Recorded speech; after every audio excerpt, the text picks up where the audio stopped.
मित्रों, आपकी बात आपके साथ राकेश मोहन त्यागी यूट्यूब चैनल के इस विशेष अंक में, ये अंक 2 खंडों में आपके समक्ष मैं रखने का प्रयास करूंगा। आप सभी का हार्दिक स्वागत अभिनंदन है।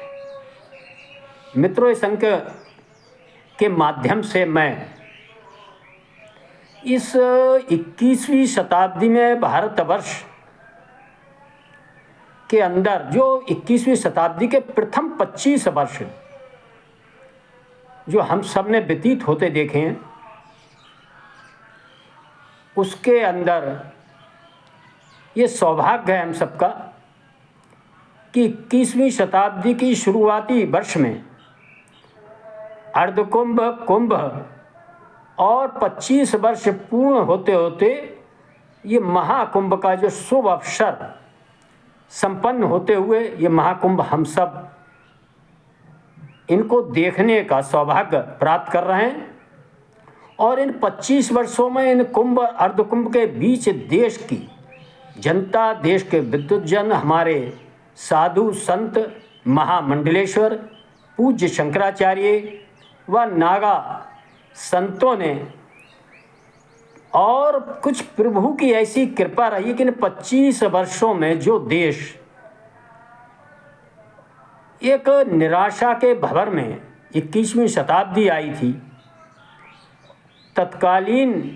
राजनैतिक उथल पुथल के बीच जो डूबता उतराता जा रहा था, हम सब देखेंगे कि किस प्रकार 25 वर्ष पूर्ण होते होते वह देश आज नवीन आशाओं, आकांक्षाओं और उज्ज्वल भविष्य के रास्ते पर किस प्रकार आगे बढ़ता जा रहा है। मित्रों, इस अंक में मैं इन 25 वर्षों के राजनीतिक देश के परिदृश्य पर जो प्रमुख घटनाएं हुई, उन घटनाओं के कारण किस प्रकार इस देश की जनता ने उन्हीं घटनाओं के माध्यम से अपने लिए उचित रास्ता तय करते हुए और सही विकल्पों का सही जगह, सही समय इस्तेमाल करते हुए, सबको बराबर मौका देते हुए किस प्रकार इस देश को उन्नति के रास्ते पर आगे बढ़ाने का काम किया है, इन बिंदुओं पर मैं आपके समक्ष इस अंक में चर्चा करूंगा। और चर्चा प्रारंभ करने से पहले मेरा आप सभी से निवेदन है कि जो मित्र इन चर्चाओं को सुनते हैं, मेरा अनुरोध है इनको पूरा सुनकर लाइक करें, ज़्यादा से ज़्यादा शेयर करें, और जिन मित्रों ने चैनल सब्सक्राइब नहीं किया, मेरा अनुरोध है वह चैनल को सब्सक्राइब भी करें। मित्रों, 21वीं शताब्दी जब शुरू हुई थी तो उससे पहले ही इस देश के पूर्व में ही बहुत से विद्वत जनों ने, अन्य लोगों ने हम सबको एक आशा और विश्वास दिलाया था कि 21वीं शताब्दी भारत की शताब्दी है। कुछ विदेशी विद्वानों ने भी कहा था, कुछ ने कहा था 21वीं शताब्दी एशिया की शताब्दी है। एशिया 21वीं शताब्दी एशिया के 2 महाप्राचीन महान देश भारत और चीन की शताब्दी है। लेकिन मित्रों, हम सब ने देखा कि जैसी तैयारी, जैसी मानसिकता, जैसा वातावरण इस 21वीं शताब्दी को भारत की शताब्दी बनाने के लिए होना चाहिए था, उसमें हम कहीं ना कहीं हमारी तैयारियां नहीं थी। राजनीतिक उथल पुथल, देश की में फैली हुई मत भिन्नता व अन्य द्वेष विद्वेषपूर्ण ढंग से जो देश का राजनीतिक वातावरण कलुषित होता जा रहा था, और जो मनन चिंतन मंथन देश की जनता कर रही थी, लेकिन उसमें कोई सही विकल्प नहीं आ पा रहा था। और आप सबने, हम सबने देखा किस प्रकार मिली-जुली सरकारें, गठबंधनों की सरकारें, उनके कारण आए दिन सरकार का गिरना, चुनाव होना, ये 2000 पहले के दशक से ही प्रारंभ हो गया था। और इसी बीच हम सब जब नज़र डालते हैं तो एशिया की एक दूसरे महान प्राचीन देश जो भारत की तरह चीन जो था, उसकी तैयारियां किस प्रकार 21वीं शताब्दी से पूर्ण बड़ी मजबूती के साथ आगे बढ़ रही थी, और वह बहुत तेज़ी से भारत को कोसों मीलों पीछे छोड़ता हुआ उन्नति के रास्ते पर विश्व के अंदर अपनी धाक जमाता जा रहा था। मित्रों, इसी बीच 21वीं शताब्दी आने के बाद हम सब ने देखा, ये सौभाग्य था इसकी शुरुआत में ही प्रयागराज में कुंभ हुआ और तत्कालीन जो सरकार थी वह राष्ट्रहित, देश हित के लक्ष्य को लेकर, गरीब हित के लक्ष्य को लेकर किस प्रकार भारत रत्न स्वर्गीय पूर्व प्रधानमंत्री अटल बिहारी वाजपेयी जी के नेतृत्व में चल रही थी, और जो रास्ता उस सरकार ने तय किया था वह रास्ता पर यदि वह सरकार या ऐसे नेतृत्व को देश की जनता आगे मौका देती तो निश्चित ही देश की स्थिति शायद कुछ और होती, लेकिन होनी को कुछ और मंजूर था, और दुर्भाग्य से वह सरकार अपना आगे का कार्यकाल नहीं कर पाई और देश की जनता ने एक अन्य विकल्प को आजमाते हुए फर्स्ट यूपीए 2 के रूप में जो सरकार चुनी थी, उस सरकार ने इतना बड़ा 10 वर्ष में देश के साथ जो उनका काम करने का ढंग था, जो उनकी शैली थी, इतना नुकसान पहुंचाया था। मित्रों, मैं लगातार कहता हूं कि इस देश के अंदर जब भी राजनीतिक कार्यकाल देखे जाएंगे तो 2 खंडों में देखना होंगे। एक खंड था 2047 से 2013-14 तक का, और दूसरा जो कार्यकाल इस देश के अंदर राजनीतिक रूप से देखा जाए 2014 से वर्तमान समय तक का, और 1947 से इतना नुकसान देश का किसी सरकार के समय नहीं हुआ था, कितनी निराशा का भाव कभी उत्पन्न नहीं हुआ था। इतने आर्थिक रूप से और इतने हम एक राष्ट्र के रूप से अपने को अशक्त, अपने को कमज़ोर कभी महसूस नहीं कर पाए थे। अपवाद स्वरूप चाइना और भारत की युद्ध को छोड़कर जितना हमने इन 10 वर्षों के अंदर इस देश का पतन होते हुए देखा था। मित्रों, किस प्रकार भ्रष्टाचार, नक्सलवाद, आतंकवाद और सनातन विरोध करने को ही और ऐसे तत्वों को बढ़ावा देने का काम ही इस सरकार ने किया था। ये सब देखकर भारत की रही सही प्रतिष्ठा भी पूरी तरह विश्व के अंदर धूल धूसरित हो रही थी। और मित्रों, हम सब ने देखा भारतवर्ष की जनता ने भी चिंतन करते हुए विभिन्न प्रदेशों में अच्छे नेतृत्व को उभारने का, पूर्ण बहुमत की सरकार देकर उन विकल्पों को आजमाने का क्रम भी शुरू कर दिया था। हम नज़र दौड़ाएंगे, इस क्रम में हम देखेंगे पूर्वोत्तर का उड़ीसा जैसा एक पिछड़ा गरीब राज्य, उसके अंदर नवीन बाबू पटनायक जैसे मुख्यमंत्री बेहद ईमानदार, बेहद कर्मठी,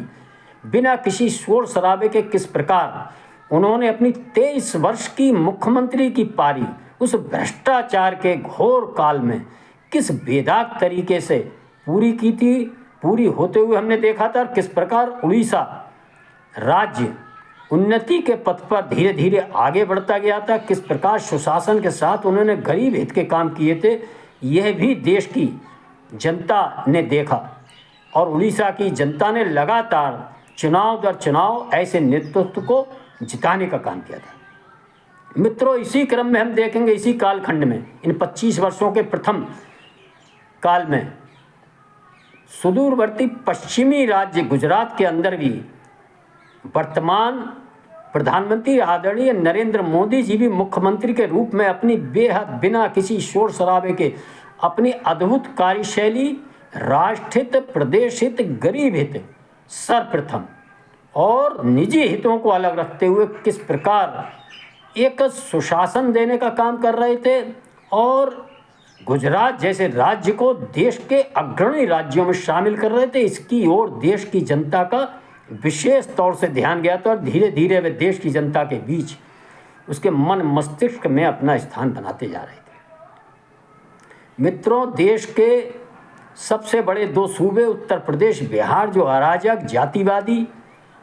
जिहादी विचारधारा के, भ्रष्टाचार के, वंशवादी विचारधारा के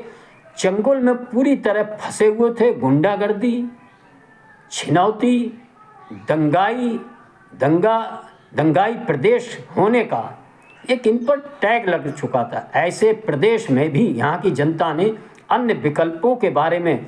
सोचना शुरू किया, और ऐसे विकल्पों को पूर्ण बहुमत देकर, प्रचंड बहुमत देकर, पूर्ण नहीं मैं कहूँगा, प्रचंड बहुमत देकर ये उनके सामने एक मौका दिया था ऐतिहासिक कि वे अपने कार्यकाल में देश की जनता के सामने विकल्प के रूप में आगे बढ़ने का काम करें। इस क्रम में हम सब देखेंगे मित्रों, 2007 के अंदर उत्तर प्रदेश में दलित नेता बहुजन समाज पार्टी की सुश्री बहन मायावती को प्रचंड बहुमत देकर उत्तर प्रदेश की जनता ने उन्हें मुख्यमंत्री के पद पर बिठाया। और मित्रों, जिन आशा विश्वास के साथ बहन मायावती को उत्तर प्रदेश की जनता ने गद्दी सौंपी थी, उस जनता को उनके कार्यकाल में 5 वर्ष के कार्यकाल में बेहद निराशा का अनुभव हुआ। कुछ चेहरे जरूर बदले, लेकिन सारी समस्याएं हो रही। गुंडागर्दी नहीं रुक पाई, कानून व्यवस्था ठीक नहीं हो पाई, कुछ अपवाद छोटे मोटे जरूर उन्होंने प्रयास किया। भ्रष्टाचार का तो और भयंकर बोलबाला हुआ था, और जिस प्रकार जातवादी आधार पर इस सरकार ने चलने का काम किया था, इससे जनता का मोहभंग हुआ। और मित्रों, हम देखते हैं 2012-13 का इसी बीच प्रयागराज में अर्धकुंभ भी संपन्न हुआ था, जिसमें 7 से 10 करोड़ लोग आए थे। और इस अर्धकुंभ के अंदर, इससे पहले के कुंभ के अंदर जो मनन चिंतन ऋषि मुनियों ने किया था, और जो भगवान की जो विशेष कृपा थी, निश्चित ही जो अमृत मंथन, समुद्र मंथन के स्वरूप जो 4 जगहों पर छलका था, और उस अमृत का कुछ ऐसा प्रभाव था कि धीरे धीरे हम सब देख रहे थे कि देश के अंदर एक सही विकल्प को अपनाने की, राजनीतिक स्थिरता लाने की एक बड़ी अकुलाहट जो देश के अंदर थी, वह इस कुंभ के बाद और तेज हुई।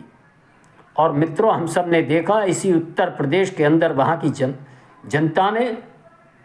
बहुजन समाज पार्टी की सरकार को बुरी तरह से पराजित करते हुए पुनः विकल्पहीनता की स्थिति में एक बार पुनः उस समय की राजनीति के प्रमुख हस्ताक्षर श्रीमान मुलायम सिंह जी को प्रचंड बहुमत के साथ मौका दिया। और मित्रों, आप सबको जानकर अचरज होगा कि अपने जीवन काल में मुलायम सिंह जी को पहली बार पूर्ण बहुमत मिला था, और देश और प्रदेश की जनता ने कहा था कि हम आपको पूर्ण बहुमत दे रहे हैं, अब आप अपना काम करके दिखाइए जो प्रदेश की जनता चाह रही। और मौके की नजाकता को देखते हुए, अपनी वंशवादी विचारधारा को आगे बढ़ाते हुए, उन्होंने इस मौके का उपयोग, इस पूर्ण बहुमत का उपयोग अपने युवा पुत्र श्रीमान अखिलेश यादव को मुख्यमंत्री पद की गद्दी सौंप कर दिया। इनके इस निर्णय को जनता का भी समर्थन रहा। जनता ने सोचा कि युवा और विदेश से पढ़ा हुआ एक नई सोच का नवयुवक प्रदेश का और अच्छी तरह चला पाएगा। लेकिन मित्रों, 12 से 17 के बीच किस प्रकार की सरकार चली, वह हम सब ने देखा है। मैं उसके बारे में ज़्यादा चर्चा न करते हुए मैं केवल इतना ही दोहराना चाहूँगा कि ये उस सरकार के लिए निर्णयों का कुफली है कि वह सरकार 17 में हारी, 19 में हारी, और इसके बाद 20 में भी हारी, 22 में हारी, और लगातार हारते हुए उसको कुछ क्षणिक सफलता इस लोकसभा चुनाव में जरूर अपने झूठे छल प्रपंच के माध्यम से मिली थी, लेकिन 6 माह के अंदर ही वो अपना सारा समर्थन जो थोड़ा बहुत मिला था वो पुनः गंवा बैठी है अपनी उन्हीं नीतियों के कारण। और वह नीतियां, वह राजनीतिक दल छोड़ने को आज भी तैयार नहीं है। मित्रों, मैं आपका ध्यान एक बार पुनः 2012-13 का अर्धकुंभ जो प्रयागराज में हो रहा था, उसी के समय के कालखंड में ले जाना चाहूँगा कि इसी बीच एक इससे पीछे के दौर में हम चलेंगे। हम देखेंगे बिहार के अंदर भी जो अराजकता का एक, अब भ्रष्टाचार का एक पूरा अड्डा बना हुआ था, किस प्रकार वहाँ की जनता ने भी एक नेतृत्व को उभारा था। और नीतीश बाबू भी लगभग इस शताब्दी की जो शुरुआत हुई थी तभी से अपनी बेहद ईमानदार कार्यशैली और सुशासन बाबू के रूप में मशहूर हो चुके थे, और विभिन्न गठबंधनों के माध्यम से लगातार आज तक वह कुछ समय को छोड़ दें बिहार की राजनीति को सही रास्ते पर अराजकता से निकालने में लगे हुए थे। और लेकिन विभिन्न गठबंधनों में रहने के बावजूद भी उनकी ईमानदारी और उनकी कार्य करने की शैली पर कोई उंगली नहीं उठा सकता। मित्रों, लेकिन 2014 का जो लोकसभा चुनाव आया, तब तक हम सब ने देखा कि देश की जनता के सामने आदरणीय नरेंद्र मोदी जी एक विकल्प के रूप में उपस्थित हुए, और उनके नेतृत्व में भारतीय जनता पार्टी को देश की जनता ने प्रचंड बहुमत देकर एक बहुत लंबे समय बाद